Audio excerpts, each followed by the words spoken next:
Okay. So it's recording. Okay, so hi. Sorry, my hair's like a hot mess. But good afternoon, class. Let me share my screen so I can start this presentation.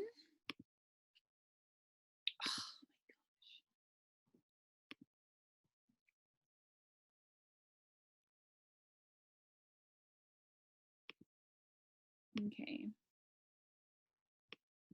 So this is the presentation that I have for you guys today.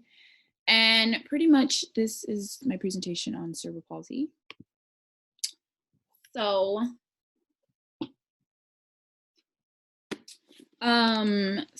for my final, I'm going to be sharing and discussing about the cerebral palsy. Sorry, I'm like really nervous right now. So the person that I decided to talk about was a really good friend of mine. His name is Isley Morel, and we go way back, elementary school days. And Isley was very unique in his own way because he was the only student in the class that was in a wheelchair. And I remember going back thinking, why is he in a wheelchair? Well, I had, me and him became really good friends, close over the 6 years of elementary school. And he told me a lot about how, he was born premature at 20 weeks. And his mom has shared, how he was in the hospital for 3 to 4 or 5 months. And he was a very skinny child, very malnourished when he was born. I don't know if that's the right term, but that's, that amongst those lines. And his mom told me that he was born with cerebral palsy. I remember looking at him, always curious, like, why are his legs so skinny? Like, why, why? Well, he had told me that, his mom had shared with my mother that the condition that he had, to where his ankles were just very, very weak, to where they could not, like, he couldn't even move his foot, even if he had shoes on. That's how bad it was. He said that his ankles were very uncomfortable and always in pain. So the braces that he had on his legs were to help the pain and pretty much make him a lot more comfortable when he would go to school.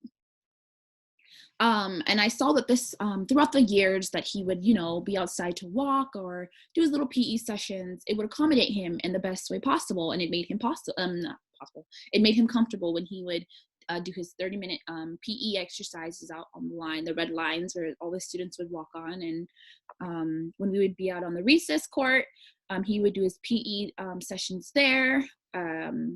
His teacher aide at the time was very accommodative to him and made sure that he had everything that he needed. But his braces were one thing that that caught my attention, because it was just always fascinating. Also the little doodles on them, like the little football and the basketball and the soccer ball, all that fun stuff. So I decided to do my presentation on these braces because I thought it'd be, beneficial for anyone that has cerebral palsy. These are really important. These were important and beneficial because when he would walk, he would always have that extra support from the braces that he had. And it made him, want to just go. It also put less pressure on his feet, because the heel of his feet were so tender and just very, like, his mom would have to put on like maybe 5 pairs of socks because his feet were that tender. It was really emotional. He would be able to do a lot of leg workouts to strengthen his foot and his ankles. So that would be one thing that benefited him. Another thing that I also noticed that his assistant aide would do is she would lay him on his back and, do leg workouts like compression on his foot so that his ankles would have, exercise as well. And the cool thing, if you look here, they have these little binds to where you are able to actually move your ankle. So it's just like a cast on your ankle and your foot and on your calf, but you are able to also do workouts that you needed.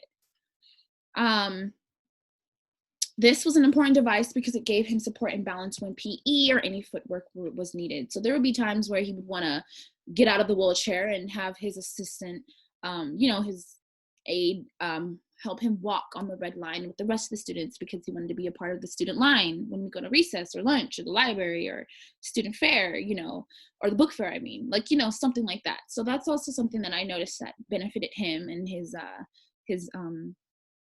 his needs. What's the device meant for? So the ankle brace, it's actually an ankle stabilizing orthosis. Sorry, I have a really bad time pronouncing that word, but it's also pronounced as ASO. So an ASO helps support the ankle in a neutral position. So instead of having it kind of like this or, kind of just off, it's where the whole ankle is supported like our ankles without braces. It helps heal it helps heal an injured ankle. It was meant to help the effect of wrapping the ankle in a snug position with the ankle. So, like I said, he'd always be comfortable. It was because the ankle braces never, not once, put him in a uncomfortable position when he'd be in class. I think the only time I ever saw him feel so uncomfortable was when his aide was rushing because he was about to miss the bus and she needed to put him on real quick. But that is on her end, that she wasn't really taking his health and his, comfortality, if that's even a word, his comfortness into consideration to make sure that his braces were on comfortably. The brace consists of a piece of fabric that's wrapped around the heel. And before I continue this, I did the model, but I did the model at a neighbor's house. My mom's currently in California and I'm in Idaho. So it's with this whole coronavirus, it's pretty difficult trying to get my supplies when I need them and when I don't need them. And I didn't think at the time that I would need to demonstrate this, this whole example of how I did my own little leg brace. But I did, make my own little replica of it. But you pretty much just wrap the fabric that is wrapped around the heel of the foot, and that gives the ankle 100% support. And that would lace up in front and then secure it fit with the Velcro. So it would be the brace, and I'm not going to demonstrate with my little demonstrations, but it's a brace. Actually, I am.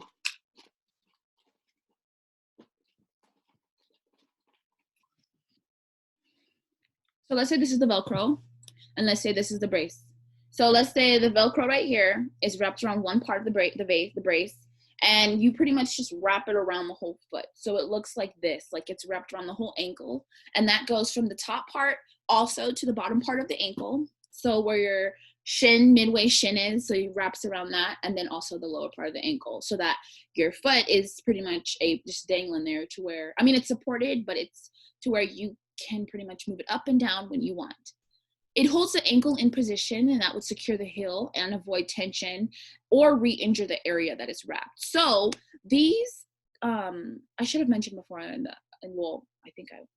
should have mentioned it before, but this brace is actually not just for, this particular brace is for people that have weak ankles or anything like that, that are just mainly most of the time in wheelchairs, but there's also other braces out there that do the similar thing as an ASO, and they pretty much just help, like basketball players, football players, they use these as well, because at times, being in football or basketball, you can injure your ankle. So they help support the uncomfortness of your ankle or your foot. The braces are typically made of very thin nylon, and that enables the wearer to wear it with shoes. So the cool part about that is Isley always wore the coolest sneakers. He was always into the Kings. That's his thing, Kings basketball. And he would typically wear these cool, fascinating, flashy shoes with his flashy braces. So they always coordinated perfectly. But I just always thought maybe that's why his mom had always gotten a size bigger than his actual shoe size, so that the braces could fit in his shoe, and he'd have a little bit of foot room. The strap on the outside of the shoe is allowed to tighten brace without removing the shoe. So when you put your foot in that Velcro, it tightens the brace to where you're, like when you're walking or when he's doing PE, because most of his movement, like in his feet, would be on the tip of his feet. So like instead of walking like this, he'd always walk like this, but that's because the brace was actually supporting his ankle and his heel, and he didn't have enough strength to kind of, force that foot down. Side example, I saw another student that I used to work with in elementary school, because I was really big with special education, still am. And I remember that the student one of his foot, he was born with walking on the tippy toe of his foot, but that was only just one part of his foot, not the other one. And so I realized that when he had surgery the following year, he was in these braces, and this brace pretty much just helped support his ankle, and he kind of had a slight pigeon toe in a way, but it did the job. It helped him, and he was now able to walk on both of his feet rather than just one foot. So my homemade brace. So this is what I used. I used wood, like, you know, like a wood piece, you know. I bought a well, I borrowed from my neighbor when I put this together. I borrowed a ankle brace, just like a, you know, a typical ankle brace, and a Velcro strap. And when we put these together, it was pretty cool because I didn't think it was gonna be. I thought it was gonna be pretty simple, but it was actually really confusing because the Velcro, you know, didn't end up wrapping around it so securely. So we end up making out of toilet paper roll this kind of like a shaper to kind of shape around the wood part to make it a lot more sustainable for, you know, the whole project. And my bishop actually here in Idaho had literally cut these pieces of wood from his actual tree, like from, like, you know, his wood that he used in the fire, but he used it from a tree, which is pretty cool. Thought I should throw that in there. The prices that I had actually looked up after going to Walmart, the foot brace was actually $13. Well, dang near $13, $12.99. Couldn't find anything cheaper. I couldn't find anything slimmer than what I had here. And this is the exact replica of what I used. So that was pretty crazy. The wood, I was able to get smaller pieces for 50 cents at Walmart. They were actually for free, but I guess the manager just wanted to be an ass, so he charged 50 cents. But that's Idaho. And the Velcro was $3.95 for 2 long strip sets. So exactly like that. The one that has a little bar, I mean, not the little bar, but the little plastic piece to where you can just, like, you know, wrap it. And it was easy to try and put together, but it was not flashy. And it wasn't easy to put away. So like the example that I had in my other slides when they discussed about wearing it in the shoe. Well, since this brace was so thick, it wouldn't fit in the shoe, but I couldn't put it to where it's good for home or house walking attire or whatever. So that was something that I thought was kind of fun putting it together. Why a walking device? I thought a walking brace would be beneficial to talk about because it's a needed object in all disabilities, involving individuals who can't walk on their own or that need a walking assistance. And when you can't walk, when you feel, sorry,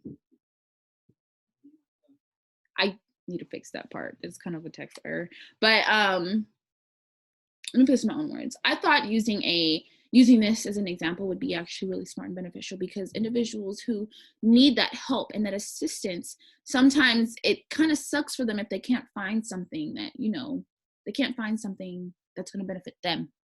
And let's say if an individual is broke and didn't have any more money, how can you get these supplies? How can you get this brace? Because an actual brace is online. It stated that it's around $350 custom made. And I thought this would be cool to kind of just do a fun little project and also put together and see what it's actually like being in that situation with a brace myself. And I thought it's actually a really great thing to do because it benefits them and it puts them it also puts them in a more comfortable environment so that they're not feeling so much pain, you know, that they're able to do their day-to-day tasks. So I thought that was a great reason why I chose that device. Gosh. So I actually had a video that I need to find right here. And this video I actually got on YouTube. It's not playing. I don't know why. But it pretty much gives a brief description on what cerebral palsy is and the symptoms of cerebral palsy and why that, you know, and why it is what it is. I can probably pull up the video on YouTube now on my phone just because I'm trying to work with what I got here at the house while my mom is gone. So please forgive me if I'm just all over the place. And this is the same video that I put in my presentations, and I'll also put the link in my description as well. Brain's really important. It's like if your body was a computer, your brain's the mainframe. It controls everything, whether you're aware of it or not. Cerebral palsy means brain disease causing paralysis. So essentially, cerebral palsy refers to damage to the brain that causes loss of muscle control. Like, for example, if the cerebellum was damaged, patients might have issues with fine motor skills like writing or typing. That being said, though, cerebral palsy is a broad umbrella term to basically cover a wide variety of issues, since ultimately the muscles affected and severity depends on which part of the mainframe's been affected, right? Cerebral palsy is considered a neurodevelopmental disease, meaning that something happens to an area in the brain during its initial development, which is an extremely sensitive period.